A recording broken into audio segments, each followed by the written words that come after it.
étaient réunis ce 12 juillet 1884 à la factory de Belltown pour la signature du traité germano-douala.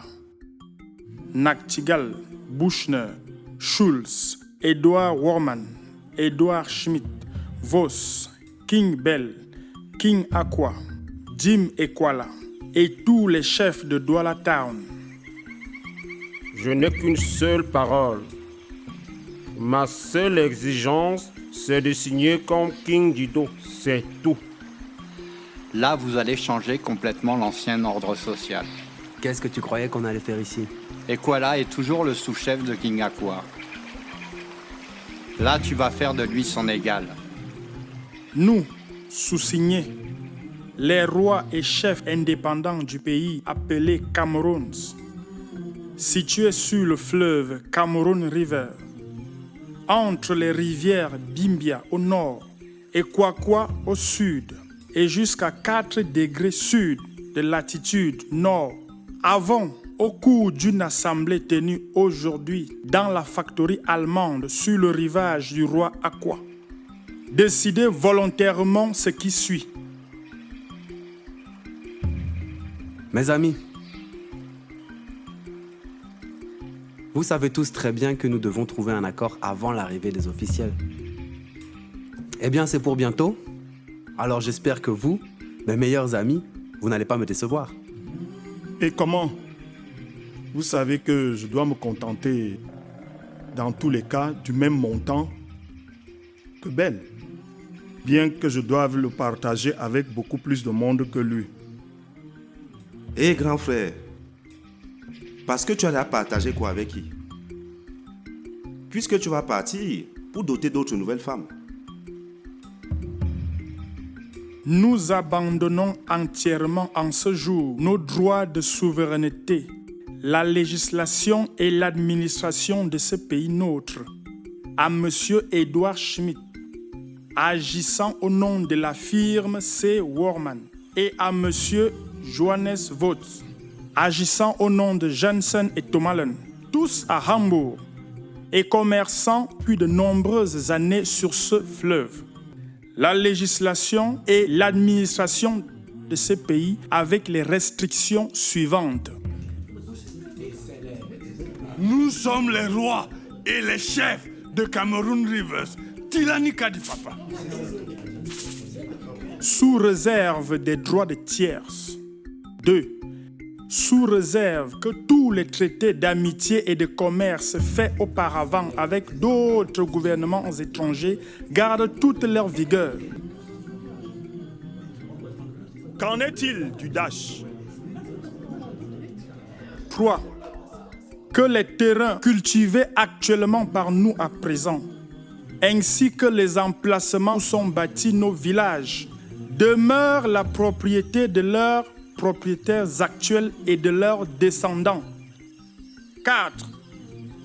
Que le koumi soit payé annuellement aux rois et chefs, comme il a été par le passé. 5. Que durant le premier temps de l'installation d'une administration ici, nos coutumes du pays seront respectées. Signataires: King Equala, King Aqua, King Bell.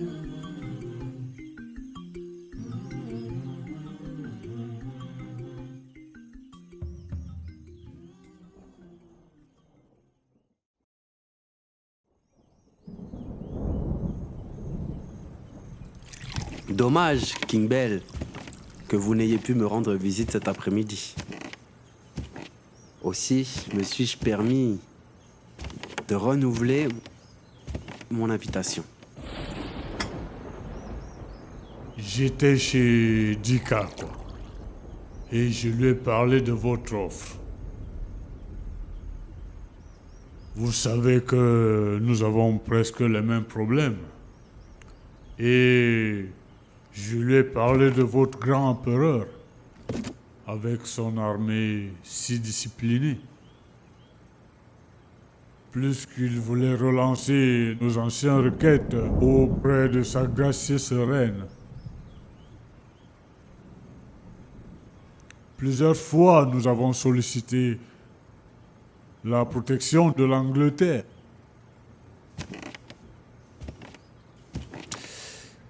Mon cher roi, voilà une heureuse initiative que vous avez prise là.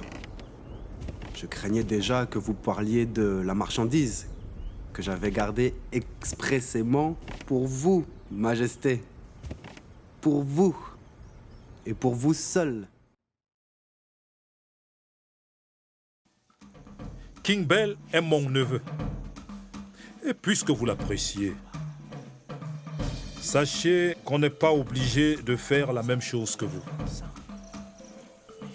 Regardez-moi ces grands-pères qui passent leur temps dans les blablabla et des Congossas, alors que King Bell est en train de vendre le pays aux Allemands et à des sommes faramineuses. Es-tu sûr de ce que tu dis là? Ce n'est pas plutôt le Congossa des gamins que tu veux nous faire avaler? Ne joue pas avec le feu et ne propage pas de fausses nouvelles. Eh oh, Kalaba raconterait-il des Congossas à son âge? Il a assisté lui-même à une réunion avec les gens de Belltown, Aquatown et Dadotown. Et Smithy? Qu'est-ce qu'ils ont conclu lors de cette réunion? Conclu? Rien du tout. Smithy et Vos ont dit qu'il y aurait beaucoup d'argent à gagner.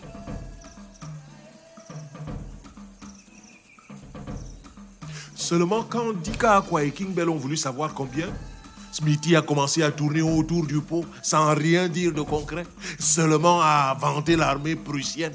L'armée quoi? L'armée prussienne, si j'ai bien compris, c'est des militaires d'une certaine tribu allemande. Ah tiens, Smithy m'avait dit qu'il y a beaucoup de tribus en Allemagne.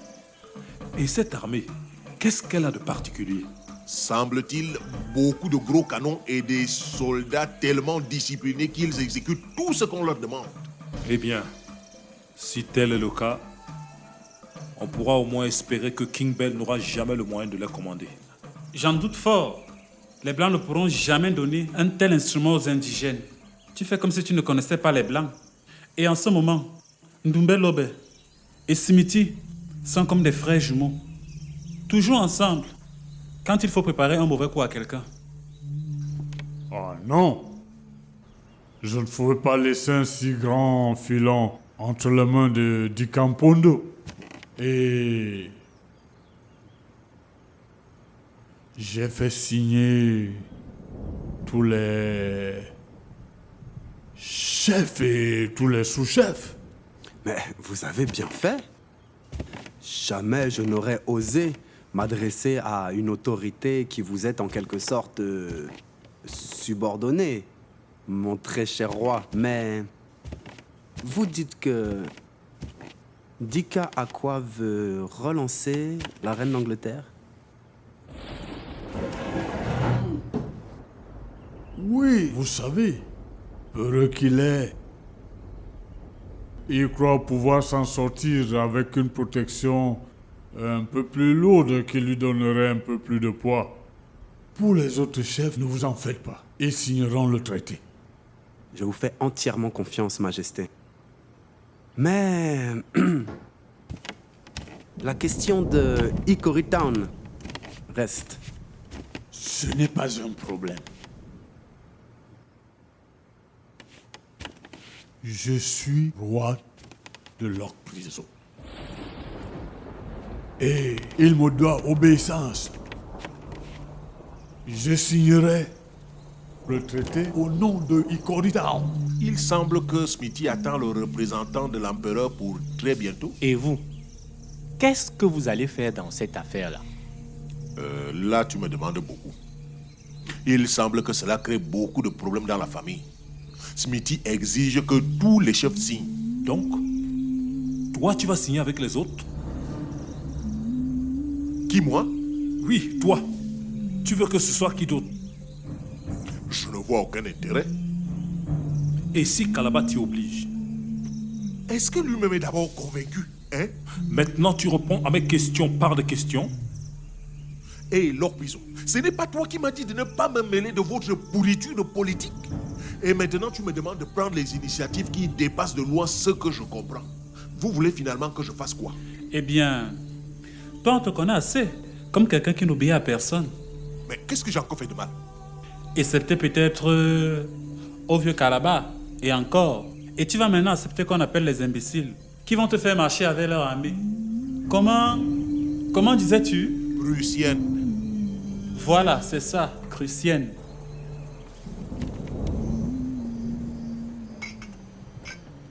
Puis-je vous demander quelque chose? Mais dites toujours, je suis votre obligé. Je suppose que vous avez quelques clients indélicats et corditants. Et je voudrais qu'on crée un scandale pour que ces gens me laissent un peu tranquille. Les gens de Hickory Town. C'est un peu difficile. Ils prétendent que le trust ne leur convient pas. Mais je vais voir ce que je peux faire. Je verrai mon agent comptable. Oh non, ça c'est bien du Lord Prison. Il les a endoctrinés afin qu'ils ne fassent que la vente chez les Anglais. Laisse tomber la main. Tu es le garçon le plus obéissant et le plus sage dans cet extuaire. Jusqu'à refuser la femme que Calabar t'a dotée. Ça vous regarde à quoi? Moi, je suis chrétien et ne tiens pas à m'encombrer d'un tas de femmes qui ne m'intéressent pas. Seulement pour faire plaisir à mon vieil oncle. D'ailleurs, il a vraiment mieux à faire avec son argent. Parce que celle-là, tu ne l'as pas dotée. Premièrement, Maggie n'est pas celle-là. Et puis, je ne l'ai pas dotée. Et finalement, toi, tu appliques très mal ce que tu as appris à l'église. Tu es un drôle d'espèce d'ancienne d'église avec de nombreuses cinquantaines de femmes à ton âge. Bon. Laissez-moi en paix avec vos histoires d'église. On a d'autres chats à fouetter. Mais, au fait, quelles sont les origines des histoires entre Dika Akwa et Jim Ekwala? C'est au sujet du marché au Biabo. Ah bon, hein? Mais joignez-vous à nous, Mangabel. Il n'a pas faim. Père a raison. Vous savez que les histoires des gens ici, des gens dans notre clan, tournent toujours au sujet de tel ou tel marché. Mais en réalité, pour connaître la véritable origine de cette histoire, cela remonte à bien plus loin.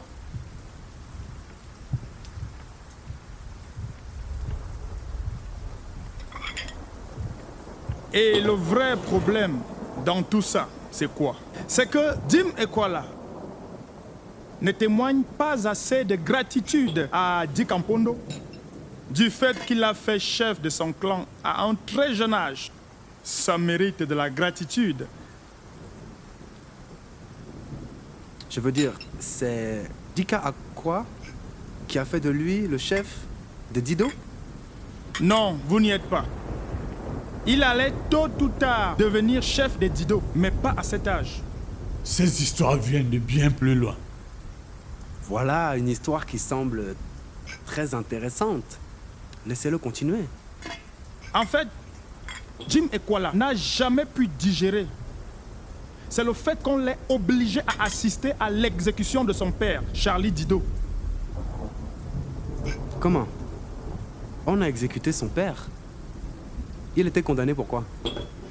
Par qui? Là est la question. Il a été condamné par le Ngondo.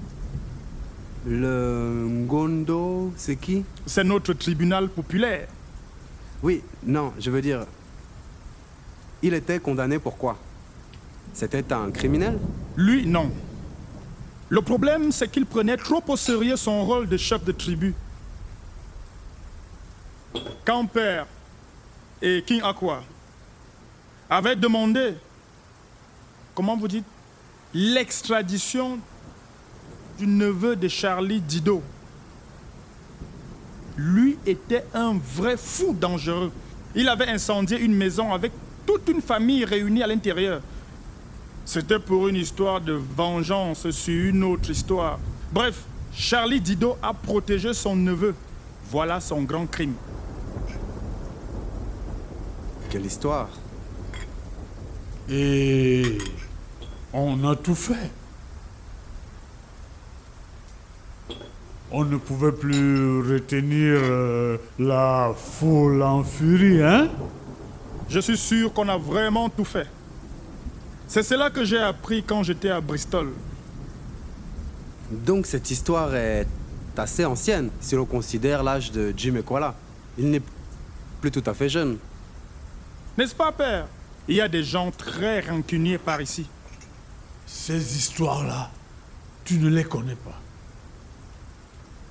Ce sont des racontars. Comme tu le dis toi-même, tu étais à Bristol. Que de suivre ces gens qui parlent mal de notre famille. Donc, Père, faut pas écouter ce que disent les mauvaises langues contre notre famille. Tu le sais très bien qu'on puisse mourir rien qu'à cause de la mauvaise langue. Écoutez, King Bell, dans un sens, votre fils n'a pas tout à fait tort. Des racontars peuvent nuire à la réputation d'une famille, même si ce ne sont là que des racontars, comme c'est certainement le cas ici. Donc, excusez-moi, King Bell. J'ai intérêt à rentrer chez moi, prendre une bonne douche. Vous avez vu le ciel? Bonne nuit, Manga Bell. Bonne nuit, King Bell. Je voudrais tout simplement te rappeler que si King Bell appelle ces gens, c'est pour avoir quelqu'un sous ses ordres, qu'il puisse charger d'éliminer ses ennemis sans cligner d'œil. Et des gens têtus comme toi finiront tôt ou tard par être comptés parmi les ennemis de King Bell. Alors à toi de choisir.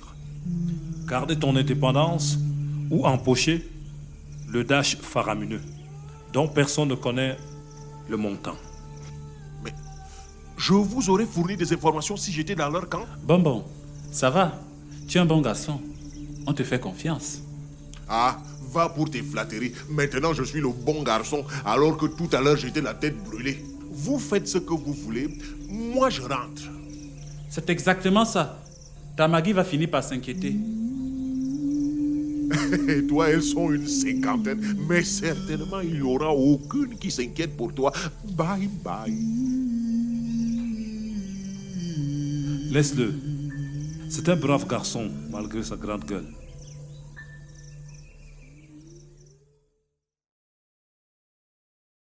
Ce n'est pas sérieux.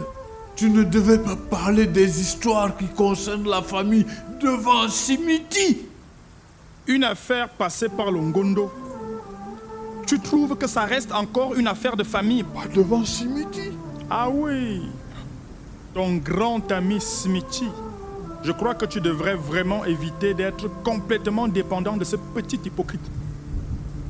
Tu penses que tes problèmes avec Locke Priso au sujet des barrages à Bonendale, dont on parle très souvent au Court of Equity, tes palabres avec London et Anjo que tu as dressées pour créer des problèmes à Ikorita, tu penses qu'il n'est pas au courant?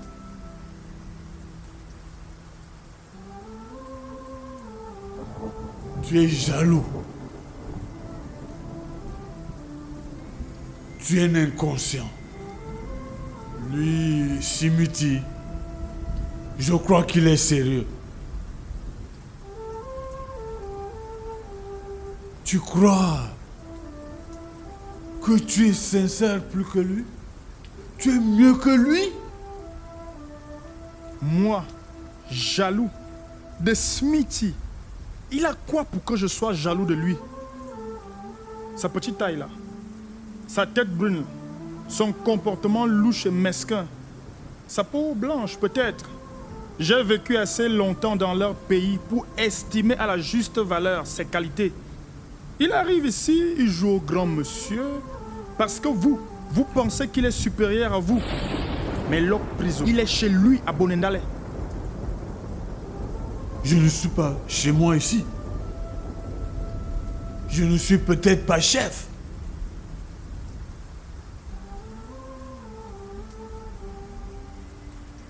Je suis déçu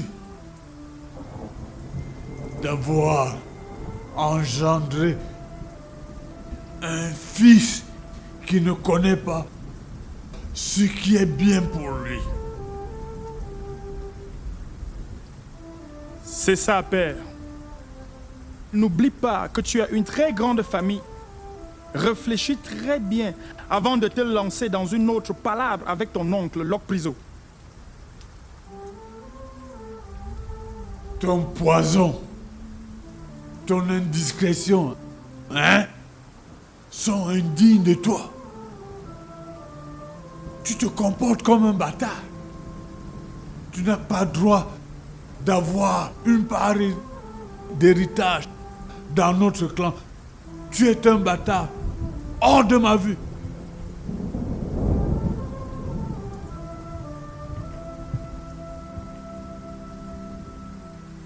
J'espère que la nuit te portera conseil.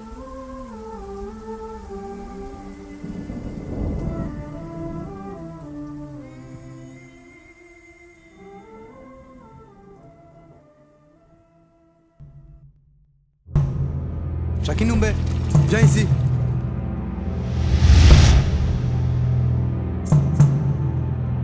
Ah bon? Le rouleau compresseur des Allemands contre Lok Priso et les habitants de Hickory Town se met en marche. Si c'est 80 clous, c'est que ce n'est pas pour moi. Mais c'est bien écrit là. Vas-y avec ce qui est écrit là au diable. Ils se servent de la dette et de la dévaluation. Toi qui comprends toutes ces choses-là,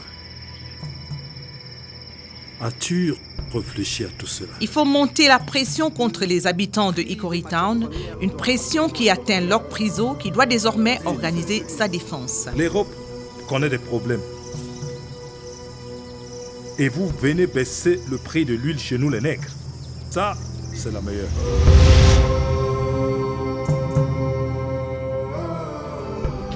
Je vous laisse. Pris en étau entre ses promesses aux Allemands et le refus de Lok Priso, Il faut trouver une solution définitive pour Hickory Town. Je suis d'accord avec vous, mon roi.